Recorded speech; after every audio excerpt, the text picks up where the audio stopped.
Bienvenue à toi pour ce nouveau vlog trail. Moi c'est Mathieu Turbet et aujourd'hui je t'emmène avec moi pour le trail du Sillon. Donc aujourd'hui c'est 31 km et comme tu as pu le voir, j'étais un peu short niveau temps pour faire une bonne introduction. Vu que je te fais l'intro direct sur la course, on est à peu près au 3e kilomètre. Aujourd'hui qu'est-ce que j'ai pris comme équipement? Petit gilet léger avec 2 petites gourdes, parce qu'il n'y aura qu'un seul ravitaillement sur les 31 km. Donc ça me permettra de pouvoir boire tranquillement. Et puis voilà, en chaussures j'ai pris mes Altra Team 5. Je trouve qu'elles sont un peu lourdes, mais il y a pas mal d'appui et comme je ne suis pas beaucoup entraîné ces dernières semaines, ça sera plus tranquille pour mes mollets. Voilà, je te dis à très vite dans quelques kilomètres et j'espère que tu prendras autant de plaisir que moi à cette belle course. Avec c'est quand même 700 mètres de dénivelé, c'est pas mal pour la région. Donc voilà, ça va être cool. Il fait un peu gris, il y a un petit peu de pluie. Donc c'est un temps parfait pour faire un trail. Ok, donc là on est à 1 heure de course. Je suis à peu près à 10 km, donc on est à un tiers de la course. Et là je suis en train de marcher comme vous voyez. J'essaye d'apprendre aussi de la technique parce que moi je suis quand même assez nouveau dans le monde du trail. Et là comme il y a un gros faux plat où ça monte pendant assez longtemps, on marche. Je vais te montrer ça. Donc là le but je pense c'est aussi de récupérer un peu des forces, de respirer un peu et puis de garder du gaz pour les 20 km qui vont rester. Donc je fais pas le foufou, je continue mon laboratoire à ciel ouvert, j'apprends de tous mes coéquipiers qui sont sur la course. Puis franchement le temps est magnifique, je passe une bonne journée, une bonne matinée, donc c'est un super moment bien agréable en nature. Ok, donc là c'est les aléas du direct. Normalement on doit passer sur ce chemin là, mais là il y a plein de frelons asiatiques, donc on va pas pouvoir passer sinon on risque de se faire piquer et ça va piquer fort. Donc on va essayer de trouver une alternative, un autre chemin. Voilà, on va pas être perdu non plus, on est beaucoup donc ça va, mais ça fait partie du jeu. 1h30 de course, l'épisode frelon est passé, c'est derrière nous, on a pu faire un petit crochet par un champ, il y avait des chevaux, donc on a essayé d'aller tout doucement pour pas les effrayer. Et puis ça l'a fait. Donc là on doit être à quoi, 14-15 km. La course se fait bien, tranquillement. Maintenant il faut continuer. Bon et là on a un peu d'ambiance là. Allez, on a les supporters qui klaxonnent.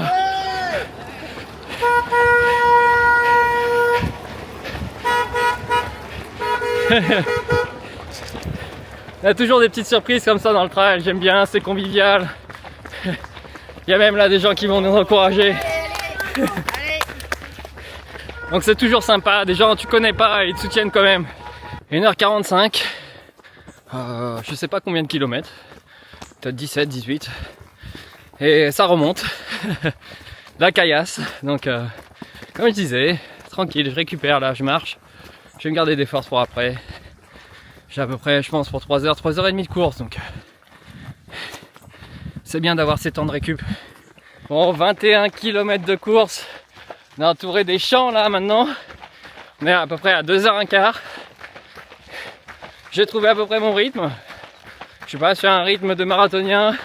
Mais comme je vous l'ai dit, j'ai eu quelques petits soucis perso. J'ai pas pu beaucoup m'entraîner pour la prépa. J'ai dû courir que 3 fois au mois d'août. Donc je suis pas là pour faire des grosses perfs. Je me concentre plutôt sur la technique. Bien transmettre aux impacts. Bien amortir sur mon pied. Transmettre aux mollets. Aux ischios jambiers, aux fessiers. Bien synchroniser mon corps droite et gauche. Et comme ça, on va éviter tout risque de blessure. Et je peux même pouvoir courir dès la semaine prochaine pour préparer le prochain trail fin septembre. Donc voilà, là au niveau du corps, il me dit hey Coco, c'est mignon ta petite course en nature là, mais je commence à en avoir un petit peu marre. Donc c'est ok, c'est normal, là on commence à être un peu dans l'effort physique. Et voilà, tranquillement je gère au mental, j'essaye de rassurer et puis je suis pas obligé d'écouter toutes mes pensées. Je peux aussi dire à mon cerveau Coco, c'est moi le patron. Et voilà, j'ai encore pas mal d'eau sur moi dans mes 2 gourdes là que j'ai avec moi dans le gilet. Donc là je suis très bien pour finir jusqu'à la fin la course. Et voilà, là on arrive à presque 2h30 de course. Donc là on arrive sur un terrain technique, beaucoup de cailloux, des trous, en descente.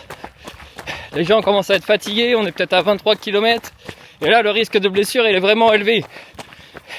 C'est pour ça que la technique de course est super importante. Déjà, pour éviter de dissiper de l'énergie pour rien. Quand on fait des gros efforts, c'est toujours important de garder son énergie à bon escient. Et vraiment d'éviter, comme ça, quand on commence à fatiguer, c'est très facile de se faire une entorse de la cheville, une tendinite au tendon d'Achille, tourner le genou. Donc c'est vraiment pour ça que c'est vraiment très important la technique de course. Avant même de vouloir courir à fond, plus. C'est vraiment important de courir bien. Après, tu pourras augmenter le volume sans problème. Mais vraiment, cours bien pour éviter les blessures. Parce que c'est jamais agréable de rester après sur le flanc, d'être frustré, de faire la course qu'à moitié. Parce que, voilà, tu t'es blessé. C'est vraiment dommage. En plus, ça va te faire mal sur le chemin du retour. Donc avant ça, apprends bien à courir. Et si tu as besoin que je te guide, envoie-moi un petit message. Moi, je t'aiderai avec grand plaisir. Parce que ça me fait vraiment du mal au cœur. Je sais combien c'est difficile, une blessure, psychologiquement, physiquement. Ça te casse. Ça te met un coup au moral. Donc laisse pas une blessure que tu aurais pu éviter te gâcher la vie. 2h35, 24 km. Donc là, je suis dans un petit bois, à l'ombre, ça fait du bien, un peu de fraîcheur. Là, voilà, je commence à vraiment piocher physiquement. Peut-être que ça se voit sur mon visage. Et là, justement, fatigue, plus caméra, je regarde pas trop où je vais. J'ai failli me casser la gueule avec une racine dans ces petits bois-là. Donc j'aime bien quand même. Ça change un peu et ça casse le rythme. C'est en mode un peu mini Ninja Jones du dimanche. En mode exploration, j'aime vraiment bien ça. C'est pour ça aussi que je fais les trails. Cette phase d'exploration où on peut lâcher un peu le mental de toute la vie quotidienne et vraiment profiter pour récupérer et faire un bon break.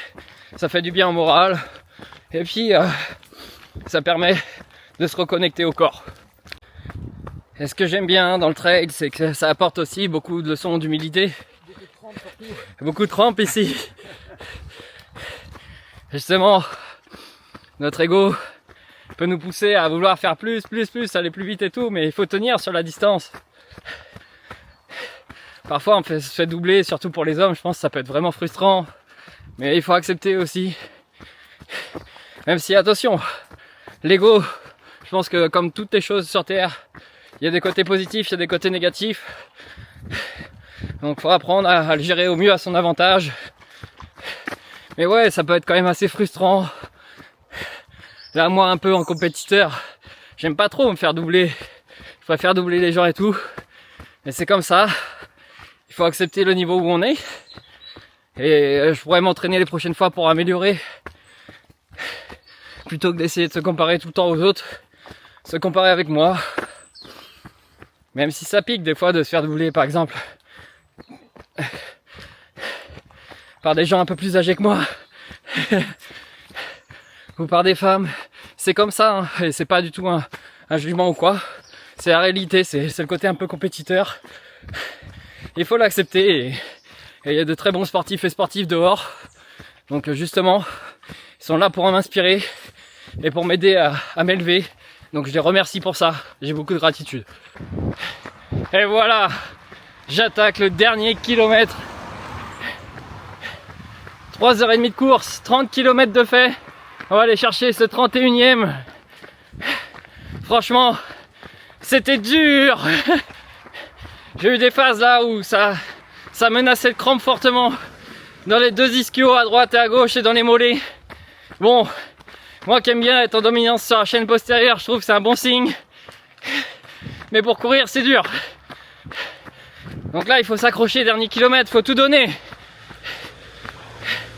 Et c'est quand même incroyable. Il y a quelques temps de ça, je faisais 10, 12, 15 km. J'étais super content de moi. Et maintenant, je vais faire 31 km. Un peu plus de 3h30 de course. Et genre, c'est juste... Voilà, tranquille, je l'ai fait. Sans douleur, bien sûr. À part un peu de douleur mentale et physique. Musculaire. Mais pas de pépins au niveau des chevilles. Tendons d'Achille, genoux, etc. Articulaire, que dalle. juste beaucoup d'acide lactique dans le corps. Donc la prochaine fois, il faut peut-être que je vois pour mieux m'hydrater, mieux prévoir des encas. Et voilà, c'est aussi de l'apprentissage, je m'améliore au fur et à mesure à chaque course. En tout cas, ce que je veux vous dire, c'est si vous avez quelque chose en tête, battez-vous, lâchez rien.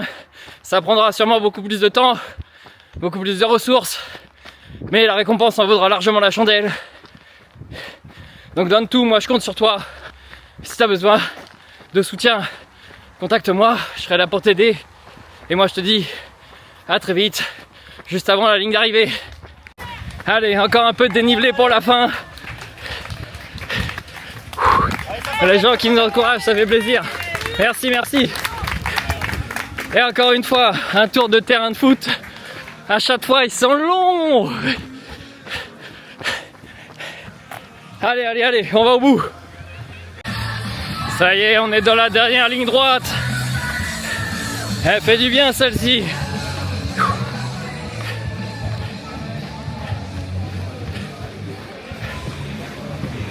Et c'est dans la boîte. Yes!